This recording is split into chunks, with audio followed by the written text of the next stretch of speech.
So everything is ready for Shavuot. We've got our flowers behind us, just like the flowers around Mount Sinai, and we've got our ice cream ready for all the children to come and pick up over Shavuot. We've got the cheesecake ready, and everything is set for a fantastic festival where we celebrate the giving of the Torah. The only problem is, Shavuot shouldn't be this weekend. It doesn't make any sense that we have Shavuot, the festival of the giving of the Torah, at a time when we didn't actually receive the Torah that we carry today. So what happened on Shavuot was that Moshe went up the mountain. 40 days later he came down the mountain. And I'm sure we're all familiar with the story of the golden calf. The Jewish people sinned. Moshe smashed that set of tablets.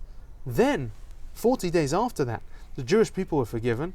Moses went up the mountain again and came down with the Torah that we have. The two tablets, ultimately, that ended up resting in the ark, the two tablets that we really took on as a people, were the tablets that were brought down from the mountain, not at Shavuot, but on Yom Kippur. So surely we should be celebrating the giving of the Torah closer to Yom Kippur, perhaps at the beginning of Elul, when Moses ascended the mountain for the second time. Why are we celebrating Shavuot at this time? Why are we hanging on, clinging on to the first set of tablets that ultimately seem to evaporate into nothingness? So the truth is that they didn't evaporate into nothingness.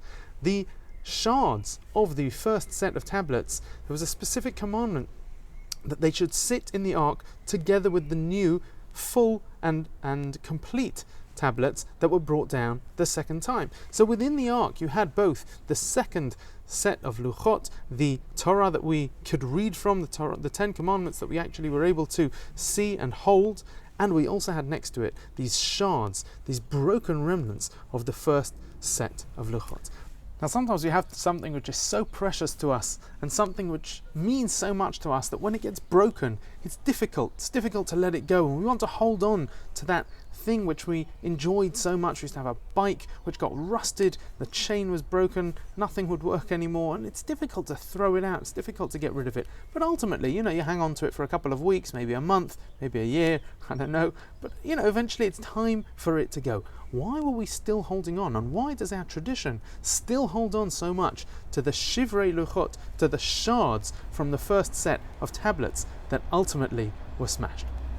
So before we get to that, I also like to think about the fact that there is a custom on Shavuot to stay up all night, because the argument was always made, fairly accurately so, that in yeshiva everyone would stay up all night and sit there, struggle a little bit, start to nod off. You go to the first shir is very nice, and the second shir is already sort of a little bit more challenging, and the third shir is really tough to stay awake, and ultimately you're not really sort of taking in quite so much, and then eventually you make it through the night, and after davening you go back to bed and you sleep all the way through that day, and the next day you're also again too tired to get up and learn, and in the end Shavuot is really the time where people learn less than any other day, because we're desperately trying to stay up all night, and in reality we're sort of taking in less than we would have done at any other time. So why are we going through this whole rigmarole to try and put ourselves through this difficulty of staying up all night when we're not really accomplishing anything? And the answer is that we're not trying to accomplish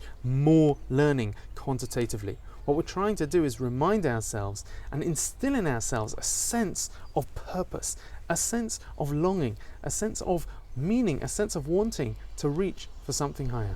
Now with the first set of tablets, the entirety came from heaven.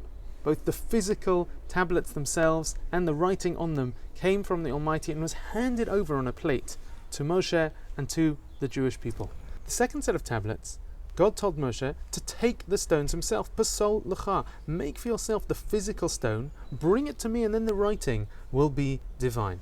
And the message is that in reality the second set of tablets, the tablets that we have in our lives, we come with our abilities, we come with what we can, we say this is who we are, this is what we're able to do, and then we take on from there, we take inside the writing of the Torah, the lessons, the morals, the ideals, we take that inside of who we are and what we're able to do.